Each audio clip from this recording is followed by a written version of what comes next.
લગ્ન પ્રસંગ હોય કે પાર્ટી હોય, પણ સૌથી ઇમ્પોર્ટન્ટ છે પેટ પૂજા.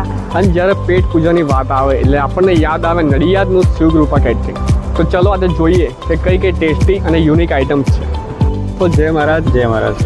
હવે આજે જે તમારું સેટઅપ છે રાઈટ, તમે કયો યુનિક ટેસ્ટ તમારો કેવું, તમે યુનિક કઈ કઈ વસ્તુ બનાવો છો?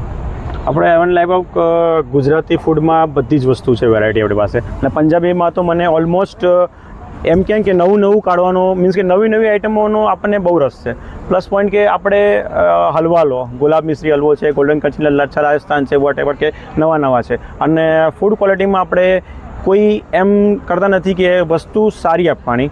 અને પ્લસ પોઈન્ટ છે કે આપણે બટરથી માંડીને તેલથી માંડીને બધી જ સારી વસ્તુ. Butter one type of Amul છે, તેલમાં છે આપણે સિંગ તેલ છે, કપાસિયા તેલ છે, મીન્સ કે ફ્રાઈંગમાં આપણે વિમલ કપાસિયા તેલ છે, એ ટાઈપનું આપણે બધું યુઝિંગ કરતા આવીએ છીએ. અને આપણે ઓલમોસ્ટ આ જે બધું સેટઅપમાં છે એ સેટઅપ હું મારા પોતાનું હશે. એટલે હું મારી ડિઝાઇન 1 year પ્લસ મીન્સ કે જ્યારે આપણે લાગે કે યર વાઇઝ આપણે ચેન્જીસ કરવો છે તો એ ચેન્જીસ કરીએ છીએ. આપણે નવી ડિઝાઇનો લાવીએ અને પબ્લિકને થોડું આકર્ષિત વસ્તુ મળે અને નડિયાદની જનતાને થોડું સારું મળે એ ટાઈપનો આપણે પ્રયાસ કરીએ.